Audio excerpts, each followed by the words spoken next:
नमस्कार, मैं रवीश कुमार। भारत मैच हार गया। खेल में ऐसा हो जाता है, मगर भारत मैच के अलावा बहुत कुछ ऐसा भी हार गया जो खेल में नहीं होता है, जो होना नहीं चाहिए। 10 मैचों की लगातार जीत की आंधी में क्रिकेट के करोड़ों फैंस को जो नहीं दिखाई दिया, कम से कम इस एक हार के बाद उन्हें देखना चाहिए कि मैच के अलावा भारत कहां कहां हारा है। इस मैच ने साबित कर दिया कि खेल से पहले हम जिस खेल भावना की बातें किया करते हैं, खेल के दौरान उसे भूल जाते हैं। हम सुपर पावर बनना चाहते हैं। हमें यह दिन रात बताया जा रहा है कि भारत विश्वगुरु बनेगा। यह विश्वगुरु क्या होता है, इसका किरदार कैसा होना चाहिए, किसी को कुछ भी पता नहीं। मगर मीडिया की हेडलाइन से लेकर नेताओं के भाषण में यह विश्वगुरु आ गया है। जो चीज दुनिया में होती नहीं और ना हो सकती है, उस चीज को भी हमने सत्य साथ स्वीकार कर लिया है। जब कर लिया है तो फिर देश से लेकर दर्शक का किरदार कैसा होना चाहिए, इसका ध्यान रखना चाहिए। सुपर पावर और विश्व गुरु के झूठ को जीने वाले लोग भारतीय टीम को हारता देख स्टेडियम छोड़कर क्यों भागने लगे? क्या किसी देश का ऐसा किरदार होना चाहिए? क्या ऐसा किरदार होना चाहिए कि प्रतिस्पर्धी टीम के खिलाड़ी के लिए ताली ही ना बजाएं? आपके स्क्रीन पर समाचार एजेंसी एएनआई की खबरें हैं। एएनआई ने 5:46 पर ट्वीट किया है कि प्रधानमंत्री अहमदाबाद एयरपोर्ट पहुंचे। मुख्यमंत्री भूपेंद्र पटेल ने स्वागत किया। फिर यह ट्वीट 8:35 का है कि प्रधानमंत्री मोदी नरेंद्र मोदी स्टेडियम पहुंचे। करीब 2.5-3 घंटे लग गए स्टेडियम पहुंचने में। क्या प्रधानमंत्री ट्रैफिक जाम में फंस गए थे या मैच में भारत की हालत खराब होने के कारण स्टेडियम में आने से बच रहे थे? एक सवाल और बनता दिखता है, क्या प्रधानमंत्री स्टेडियम पहुंच गए थे मगर दर्शक दीर्घा में बहुत बाद में दिखे? भारत की टीम की हालत खराब थी, भारत की नहीं, भारत के प्रधानमंत्री की नहीं। भारत के प्रधानमंत्री को स्टेडियम पहुंचने में इतना वक्त क्यों लगा? यह बता रहा है कि हम हार से घबराने वाले मुल्क हैं। हार दिखते ही हम आंखें बंद कर लेते हैं। यह डरपोक होने की निशानी है। हार है तो हार है। प्रधानमंत्री देश का सारा काम छोड़कर अहमदाबाद पहुंचे। आज तक मणिपुर नहीं गए, लेकिन अपने ही शहर में होकर अपने ही नाम पर बने स्टेडियम के भीतर पहुंचने में इतना वक्त क्यों लगा?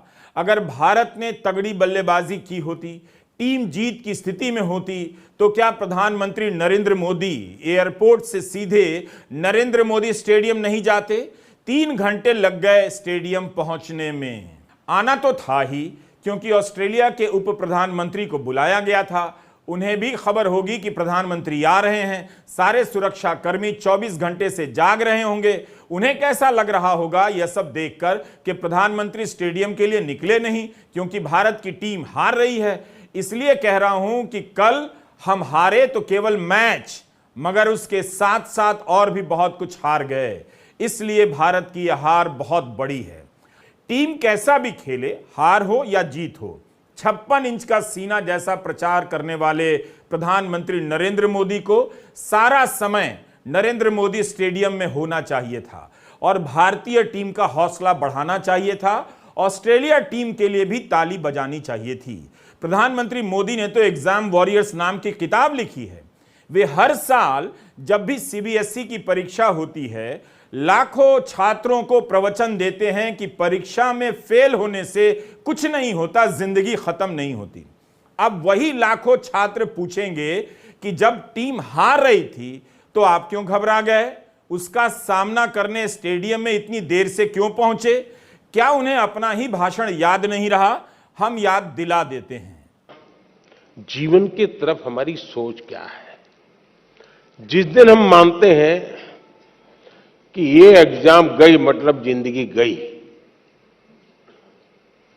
फिर तो तनाव शुरू होना ही होना है। जीवन किसी एक स्टेशन पर रुकता नहीं है जी। अगर एक स्टेशन छूट गया तो दूसरी ट्रेन आएगी, दूसरे बड़े स्टेशन पे ले जाएगी। अब चिंता मत कीजिए।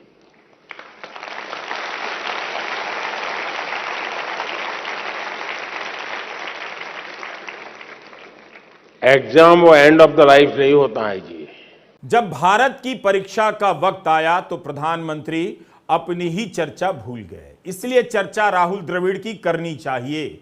जब टीम ने लगातार मैच जीते तब वे पीछे रहे, जब टीम हार गई तब प्रेस के सामने आए। इस बात को कई लोगों ने रेखांकित किया है।